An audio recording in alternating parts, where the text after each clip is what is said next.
All right, guys, so if you've watched my channel for a while, you probably saw a buddy of mine who purchased an R-Pod. I actually went with him to Funtown RV up near Houston to pick up that R-Pod and do his walk around with him. Well, he had it for, I guess, about a year and decided that it was just a little bit too small for him. So this is his new RV. He just recently picked it up. This is a Surveyor Legend by Forest River. It's a really cool little travel trailer. Let's take a look at it.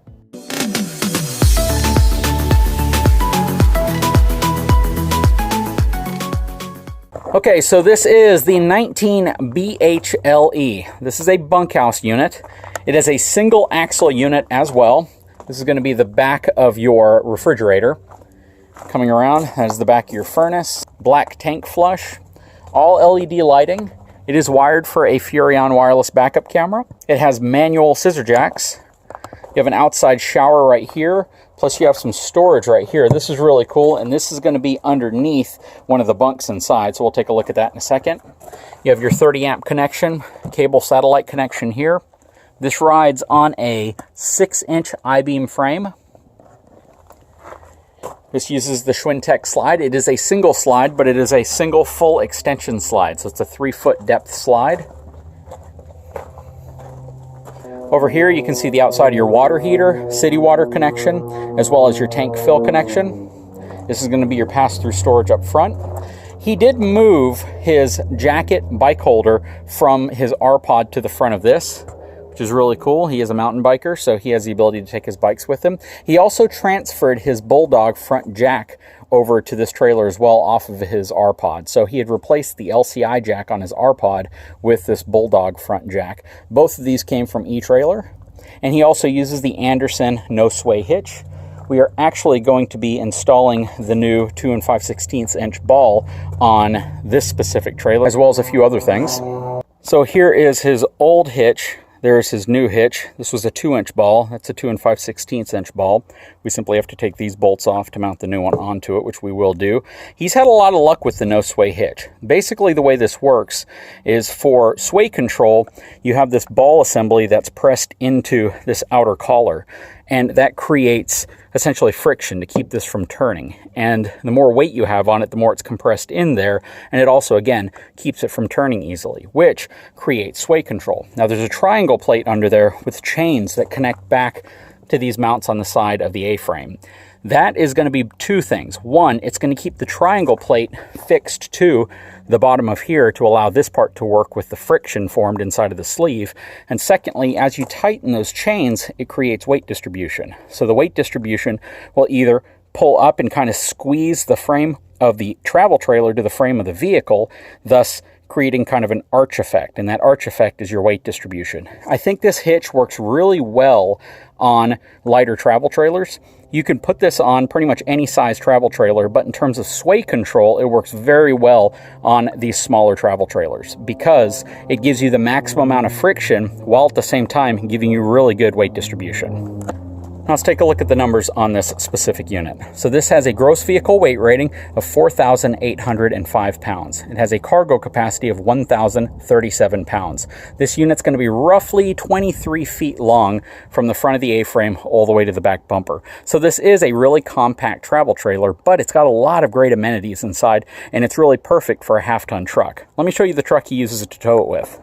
So he actually uses this 2019 Ram. This is a really great truck. It's a 2-wheel drive truck, and he has the 5.7 liter Hemi in it to tow this Surveyor Legend. And it's a really good pairing. This truck has the perfect numbers for that type of a trailer. Let's take a look at the payload. So the payload sticker on this truck is 1,668 pounds. The tongue weight on that transferred to the back of this truck is only going to be roughly 600 pounds. So he has more than enough capacity to haul a smaller travel trailer like that. He could have even gone a little bit bigger by about 2,000 pounds. But this is a really good pairing. Nice half-ton truck, really, really lightweight, really nice Surveyor Legend. Let's take a closer look inside of this RV. Okay, as we come around and go inside of his personal travel trailer, you'll see he kind of has it set up in here. This is a bunkhouse, of course. He has 2 bunk beds here in the back. That is the restroom. This is the kitchenette area. This is the dinette, which converts into a bed as well. And then you have your queen size bed up front. One of the reasons he opted for this 2020.5 model is because they now put a window up front.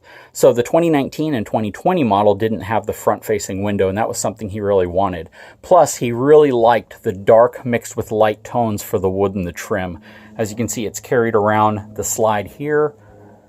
Really, really nice little kitchenette area.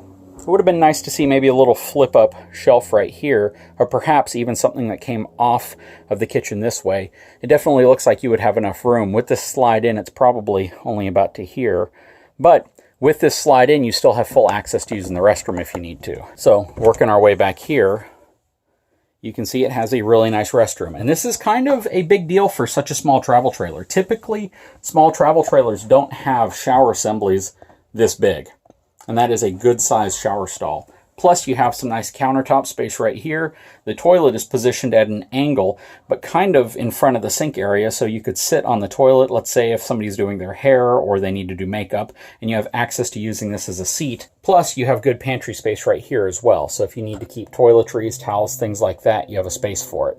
And it's a dedicated space. But mainly the fact that you get such a good sized bathroom inside of a relatively small trailer. So that's going to be really good, especially because this is a bunkhouse and you're liable to bring kids with you, and being able to take a shower, use a restroom in peace is important. They have the curtain which comes around the top here, as well as a curtain below. Inside you have USB plugs as well as a light. There's your thermostat there.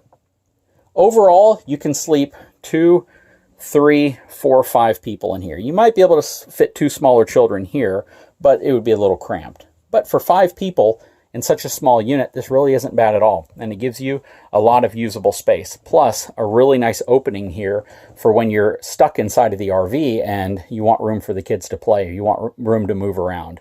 That's really nice. They mount the TV up here on a swivel arm, so if you're sitting down here, you simply have to look in this direction. You're not really having to cut your head really hard to the left to see the TV. And you can also use the same TV for the bed area, which is also really nice. Overall, guys, I'd love to know your opinion on this small travel trailer. This is a really cool unit, and I think my friend's going to absolutely love it because this is much larger than the R-Pod he had. I think the space is also better utilized. It's a lot wider. The bathroom is larger. The kitchen is larger, and you actually have kind of a living room space right here, whereas in his R-Pod, you didn't. You had the front seating, you had the back seating, and you had the kitchen and the bathroom kind of sandwiched in the middle, which forced you to one side or the other. In here, you actually have room for the kids to play. And if you saw the video we did on this Compact Lion Energy Cub JC, you'll see that when we got out here to do the tour of this RV, the battery was dead, and we used this to be able to retract the single slide. So we're gonna have to do it again because the battery is still dead. Okay, so we are hooked up to the battery. I'm simply gonna power the unit on right here. Then I'm gonna hit the jump start button. Lights on. Okay, go ahead and retract the slide.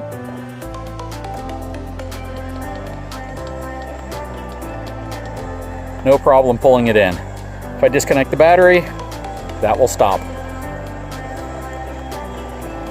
Really great reason to carry something like this around with you. It is definitely something that comes in handy whenever you need to pull your slides in, you need to adjust your front tongue jack, and the battery's dead because it's been pulling a parasitic draw. One of the things we're gonna do is install a kill switch on this battery. Anyways, guys, I hope you enjoyed this video. If you haven't had a chance, please take a moment, subscribe to my channel, give me a thumbs up. We'll talk to you again very, very soon.